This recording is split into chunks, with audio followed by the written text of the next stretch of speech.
आप सच्चाई मनाए, 2024 नहीं 2029 में भी बीजेपी सरकार ही आएगी और इस देश का उत्थान होगा, ये भारत देश का उत्थान होगा। अच्छा, ये राम मंदिर को लेकर पॉलिटिक्स ये हो रही है, बहुत सारे नेता कह रहे हैं कि ये 22 जनवरी जो है ये भाजपा का एक अपना त्योहार हो रहा है, एजेंडे का त्योहार हो रहा है।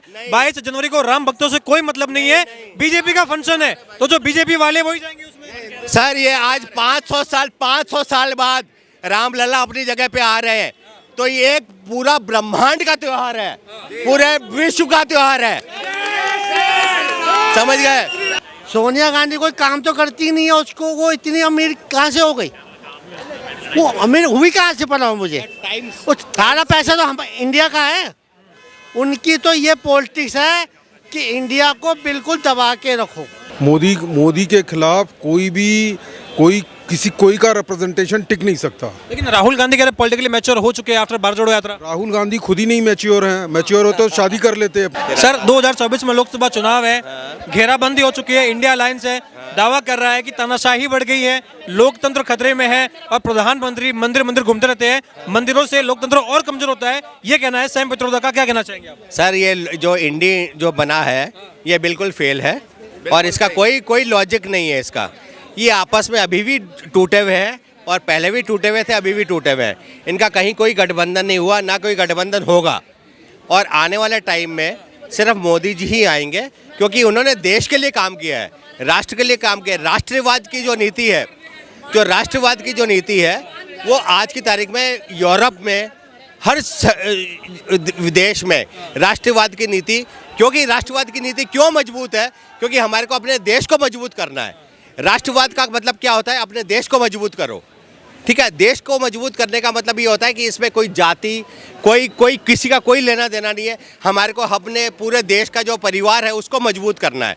राष्ट्रवाद मतलब देश को मजबूत। देश मजबूत कब होगा? जब हमारे लोग मजबूत होंगे। तो मोदी जी उसी के ऊपर काम कर रहे हैं। लेकिन विपक्ष कह रहा है कि कमजोर हो रहा है, लोग कमजोर हो रहे हैं, तभी राहुल गांधी भारत न्याय यात्रा निकाल रहे हैं। भाई साहब वो जो मर्जी यात्रा निकालते रहे, वो उत्तर से दक्षिण में जाए, दक्षिण से पश्चिम में जाए, उनका वो इटालियन है, इटालियन ही रहेंगे। उनका कोई लेना देना इस देश से कोई लेना देना नहीं है। मेरे पूर्वजों ने इस देश के लिए कुर्बानी दी है और आप कह रहे कि कोई है नहीं। भाई साहब कोई कुर्बानी, उन्होंने देश को लूटा है। आज मैं आपको बताना चाहता हूँ, जो मेरे मन में बात थी, मैं बोलना चाहता हूँ। गांधी परिवार और महात्मा गांधी, जिनको हम महात्मा बोलते हैं, उन्होंने देश को बांटने का काम किया है, जोड़ने का काम कभी नहीं किया, आज तक कभी नहीं किया और ना कभी करेंगे। मैं बता देता हूं, अगर कांग्रेस आ जाती है यहाँ पर तो भाई साहब वापस देश का विभाजन होगा। अगर इस देश का विभाजन को रोकना है तो आपको सिर्फ और सिर्फ कांग्रेस को रोकना है। कांग्रेस को रोकना है, सिर्फ कांग्रेस को रोकना है, क्योंकि कांग्रेस हिंदुस्तान को खत्म करने वाली पार्टी है। कांग्रेस कहती है कि इस देश में अगर एक सुई तक की नींव रखी है, कुछ भी डेवलप किया है, आज़ादी के बाद में सपेरों का देश था, कांग्रेस ने इसे सिखाया है कि डेवलपमेंट क्या होता है, रोजगार क्या होता है, सिस्टम क्या होता है, लोगों को सिखाया कि चलना कैसे है भाई तुम्हें। तो क्या आप बैलगाड़ी पे चलते रहते हैं आज तक? क्या एक बार बताइए, आप क्या बैलगाड़ी पे चलते रहते? अरे कहीं तो डेवलपमेंट होता, कोई तो डेवलपमेंट करने आता। लेकिन जो उन्होंने 70 साल में डेवलपमेंट किया है, वो 15 साल के अंदर डेवलपमेंट यहाँ पे उससे 5 गुना हो चुका है। आप इस चीज को क्यों नहीं समझते हो? मैं हर हिंदुस्तान के एक नागरिक को कहना चाहता हूँ कि आपको अगर वोट देना है, अगर हिंदुस्तान को अगर बनाना है, अगर आप हिंदुस्तान में रहना चाहते हैं, तो बीजेपी को वोट दीजिए, किसी और को मत वोट दीजिए बस। खड़गे साहब है, कांग्रेस पार्टी के अध्यक्ष है, वो ये कहते हैं कि देखिए 10 साल लगभग समाप्ति की ओर है, मोदी सरकार मंदिरों में तो गई है, राम मंदिर चुनाव आ रहे हैं तो राम मंदिर का मुद्दा लेके आ गए, उसके बाद में अबू धाबी में मंदिर बन रहा है तो वो भी चुनाव का माहौल है इसलिए बन रहा है, बेरोजगारी बढ़ा दी, महंगाई बढ़ा दी, 15 लाख की बात करी तो वो दे नहीं पाए, रोजगार दे नहीं पाए, 2 करोड़ नौकरी की बात की थी वो दे नहीं पाए, हर किसी को घर देने की बात की थी, लाइट देने की बात की थी, वो आज तक पहुंची नहीं है, पोस्टर लगा रहे हैं, होर्डिंग बाजी चल रही है और कुछ नहीं। ऐसा आज मोदी जी ने 2 करोड़ लोगों को घर दिया, इररिस्पेक्टिव ऑफ जाति पाति या कुछ भी, उन्होंने कोई जाति नहीं देखी, 2 करोड़ लोगों को घर दे दिया, ठीक है। उज्ज्वला योजना दे दी 10 करोड़ लोगों को, उन्होंने कोई जाति देखी क्या? ये खड़गे वड़गे सब बेकार है, आपका सच बता रहा हूँ मैं। ये सिर्फ वोट बैंक की पॉलिसी है इनकी और कुछ नहीं है, इनको वोट बैंक लेना है। और आप बताएं, मैं आपको बताना चाहता हूँ कि कांग्रेस जो है वो 12 वोट लोकसभा के 12 वोट भी नहीं ले पाएगी, 12 सीट भी नहीं जीत पाएगी। आपको सच बता रहा हूँ मैं, आपको कुछ नहीं मिलेंगे ही नहीं। है मिल चुके हैं लोकसभा में तो कह रहे हैं ना कि हम साथ में चुनाव लड़ेंगे। सर ये पोस्ट एक देखिए, एक प्री अलायंस होता है, एक पोस्ट अलायंस होता है, ठीक है। ये प्री अलायंस में जुड़े नहीं है। ये लोग सोच रहे हैं कि हम पोस्ट अलायंस में जुड़ जाएंगे। अरे जब आप प्री में आओ ही नहीं पाओगे तो प्री अलायंस में कैसे जुड़ जाओगे? अच्छा, नीतीश कुमार है, वहां से भी खेमे से एक बात आ रही है कि देखिए अनुभवी है वो नीतीश कुमार है, ना कि खड़गे साहब है, तो कहने की चेहरा जो है नीतीश कुमार। सर देखिए, वो आपस में आरजेडी और जो नीतीश है जेडीयू, ये दोनों ही आपस में अब कल उनका वो अध्यक्ष बन गए खुद, क्योंकि उनको डिसीजन लेना हो सकता है कि वो वापस एनडीए में आ जाएं। मना कर दे वो तो एनडीए। सर आएंगे, आप देख लीजिएगा। एनडीए बोल चुके दरवाजे बंद है हमारी तरफ से। सर वो पलटू राम है, जब आएंगे तो वो आएंगे ही आएंगे। खिड़की खुली है, हाँ खिड़की से आएंगे, वो आएंगे ही आएंगे और एनडीए ही होगी।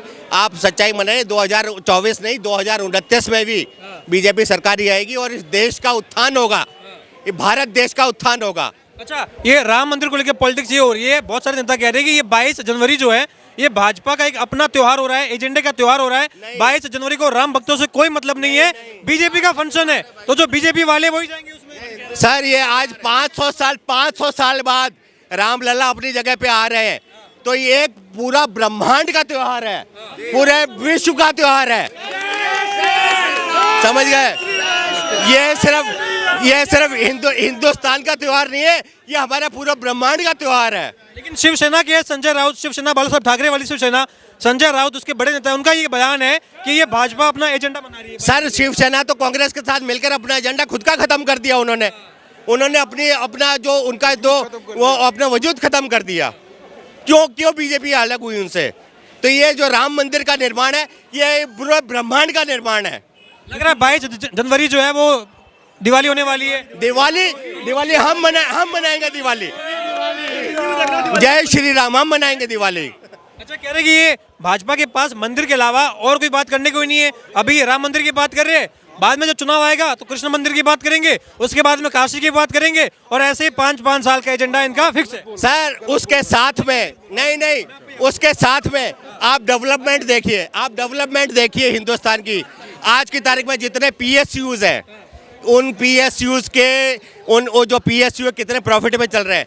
आज हमारा जो इंफ्रास्ट्रक्चर है कितना बढ़ चुका है, गडकरी जी हमारा कितना काम कर रहे हैं, ठीक है। हमारा जो बॉर्डर्स पे जो रोड्स का काम हो रहा है, कितना काम हो रहा है रोड्स का हमारा, जो किसी ने कांग्रेस ने आज तक बॉर्डर के ऊपर किसी ने काम नहीं किया।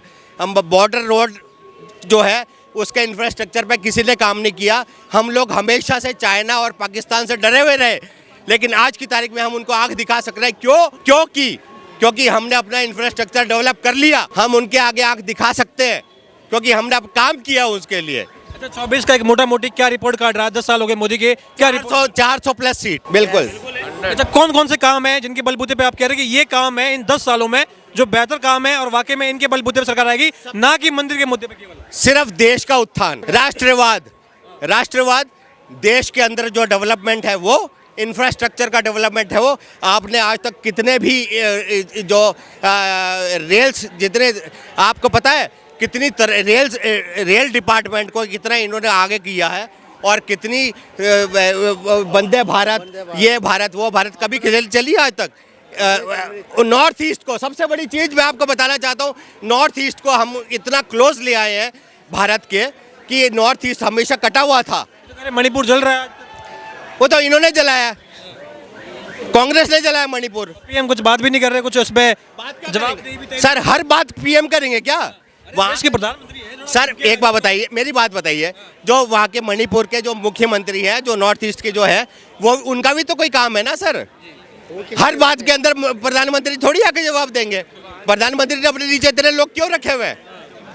वो काम करेंगे। आऊंगा राहुल गांधी, देखिए ये जो न्याय यात्रा, इससे पहले कह रहे हैं कि हम चंदा मांगेंगे, 140 करोड़ लोगों से हम चंदा मांगेंगे, उसी चंदे से 24 में मोदी को सत्ता से बाहर कर देंगे और इस बार मोदी घर से तिरंगा फहराएंगे, ना कि लाल किले से। ये उनका कहना है।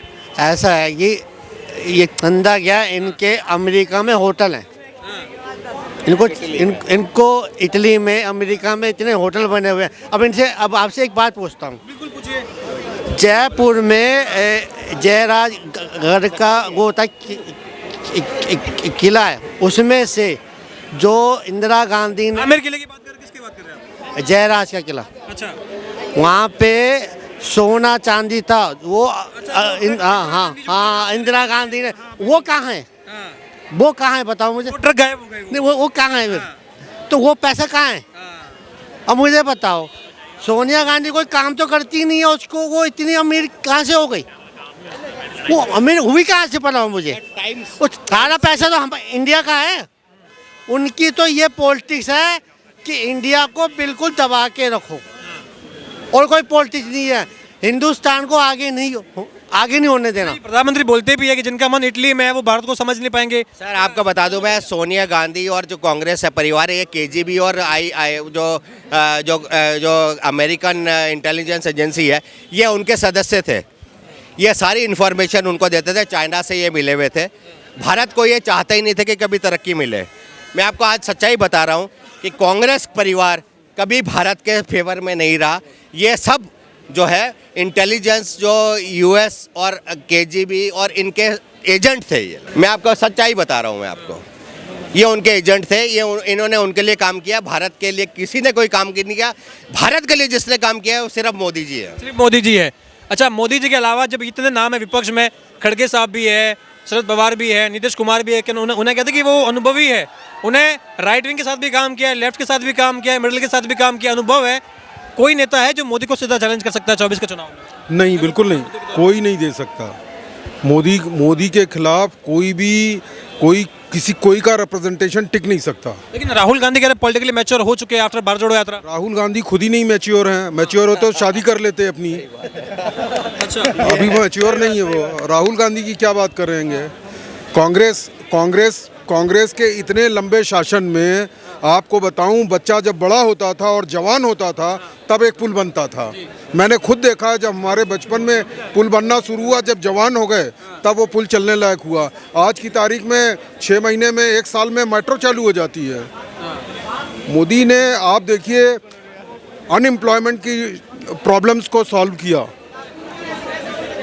हमारे देश में बहुत सारी प्रॉब्लम्स थी, उनको सॉल्व किया।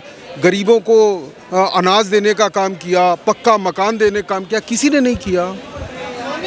कोई जाति पाति नहीं देखा, कोई धर्म नहीं देखा। आपने धर्म की बात की। राहुल गांधी जब यूरोप के दौरे पर होते हैं तो वो कहते हैं कि भारत में मोदी के राज में मुसलमान अंडर अटैक है, सेफ महसूस नहीं करता, सिख अंडर अटैक है, क्रिश्चियन अंडर अटैक है। ये मोदी का एक ऐसा हिंदुत्व का एजेंडा है जो रामायण से परे है। मोदी का एक अपना हिंदुत्व चल रहा है जिसमें मुसलमान अंडर अटैक है। ये लोगों का कहना है। ये वोट की राजनीति के लिए ये प्रेरित है।